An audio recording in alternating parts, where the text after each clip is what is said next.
Hayig soon, maayong adlaw o maayong gabi. Another day and great opportunity again to share the word of the Lord sa imo karon. And this verse gina-encourage ta niya always kung unsa jud ang kanang kamaayo sa iyahang pulong sa matag usa sa atong kinabuhi. And ang akong i-share sa imo karon, makita siya sa Matthew chapter 14 verse 21. Ana ang pulong sa Ginoo, 5,000 ang gidaghanon sa mga tawo nga nangaon. Walay labot sa mga babaye ug sa mga bata.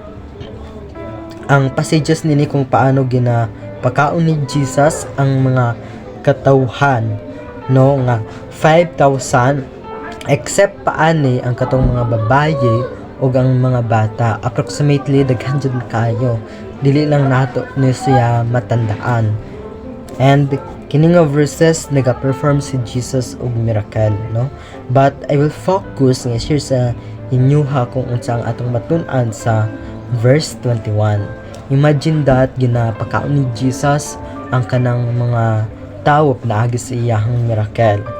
And ang atong learnings niini ginahatagan ta niya og kanang encouragement sa atong kinabuhi nga dili ta mabalaka about sa kanang kung unsa ang pwede nato ma-benefits, no, if we struggle right now about sa kanang mga blessings, no, about sa mga financial or uban pa no nga atong gikabalakan.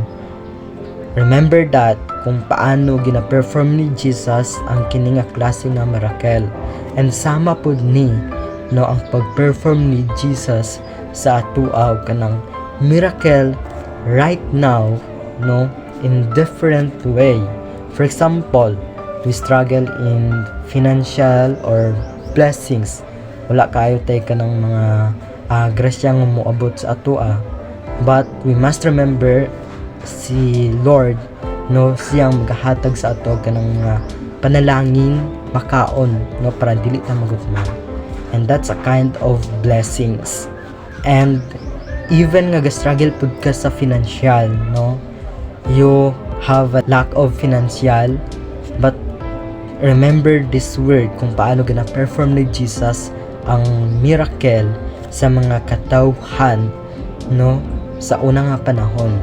And same po sa imo karon sa atua, no, if you struggle in financial, remember kung paano ginasustinan sa Ginoo ug pagkaon ang mga katawhan sa una. And sama pud na ang pagsustain sa Ginoo sa atoa. God sustaining us blessings in different way.